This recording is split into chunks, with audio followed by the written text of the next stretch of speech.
¿verdad? Alumnos del quinto grado, alumnas también. Esperemos que estén bien.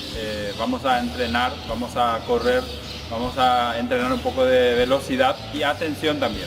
Entonces vamos a trabajar estas dos cosas hoy.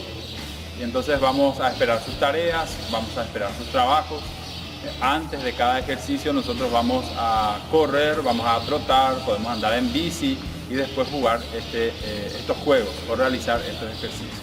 Bueno, ¿qué es lo que vamos a necesitar hoy en nuestra clase?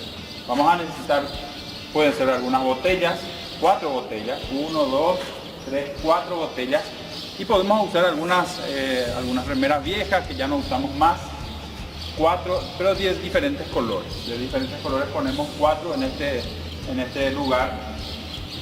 Ustedes en su casa van a poner uno al lado del otro y vamos a hacer un ejercicio de velocidad.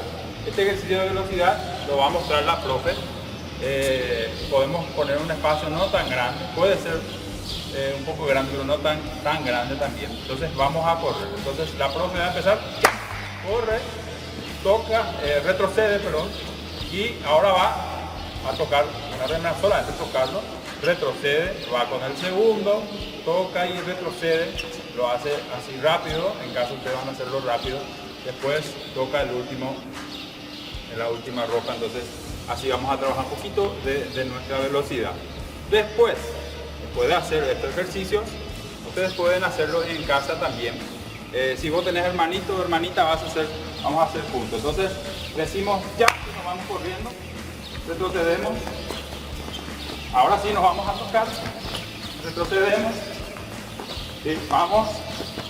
Ok, entonces esto vamos a hacer en casa. Ustedes pueden hacer con su hermanito, con su hermanita, o desafiarle a papá o a mamá que haga contigo. Bueno, siguiente ejercicio, siguiente juego, que es lo que vamos a hacer. Yo le voy a decir, ella va a correr, por ejemplo, va a correr, yo le digo azul, ella tiene que tocar de venida azul. Entonces, viene de vuelta, yo le digo naranja, ella va a tener que tocar naranja, ¿sí? Entonces alguien va a tener que ayudarte a